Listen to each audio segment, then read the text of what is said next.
Okay, this is a short video clip to show you how to create questions, a multiple choice question with an image in the answer. Very quickly, setting up any question, go to your administration window and click on questions. We are greeted with our data bank of questions, and what we want to do is create a new question, and as I said, we're going to go for multiple choice. The same techniques can be used that I'm going to demonstrate here can be used in the short answer type questions as well. We'll give it an image name, a question name, excuse me, and this name is specific for yourself, and we will give a particular question. Here's one I prepared earlier, sort of who is the star of Breakfast at Tiffany's, right, which is a particular film.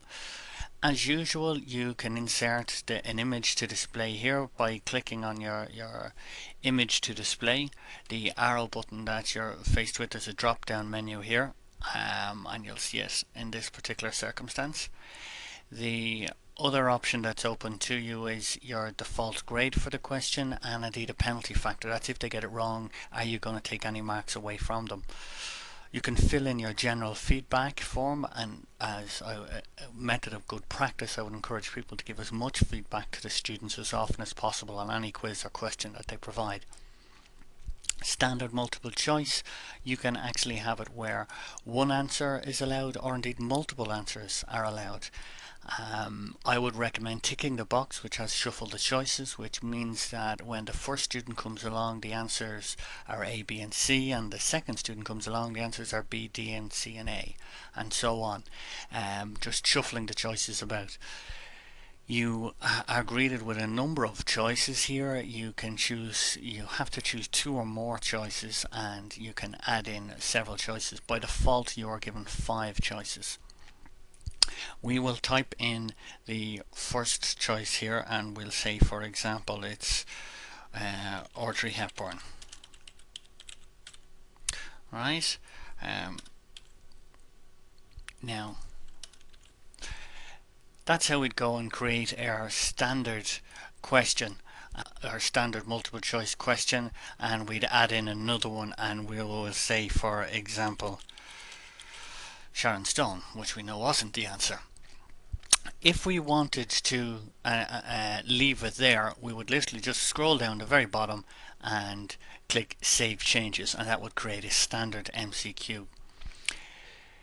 However, we want to insert an image in this particular one, so what we will do is we will click on the feedback section and we will go Insert Image. Alright, so we click on Insert Image here, and it will bring up our own files that we have located within our Moodle site.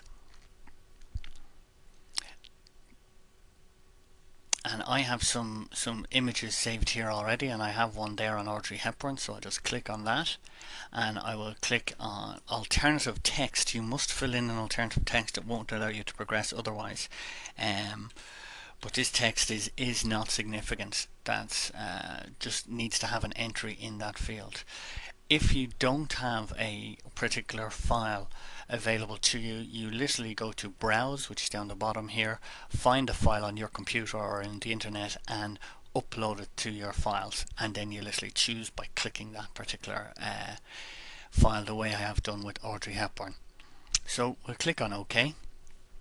Now the image is in the feedback, and we wanted the actual image to be available within the answer itself.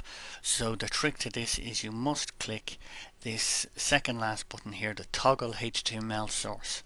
So if you click that, it converts it to internet language. We don't need to know what it's saying, we just need to know that it's internet language. We highlight all of this, we copy, we go into our answer field, and then we paste in there. We then just delete it from our feedback field, and we come down and save changes. To preview your question, click on the magnifying glass and it will actually bring up what the student will see. This may take a second to download, but you're greeted with a pop-up window, And the pop-up window gives you a preview of what we have just created. Who is the star of the Breakfast at Tiffany's? And choose one answer as the right one. In this case I know that Audrey Hepburn is, so we'll click submit, and there's your answer. And thank you very much. That completes the tutorial.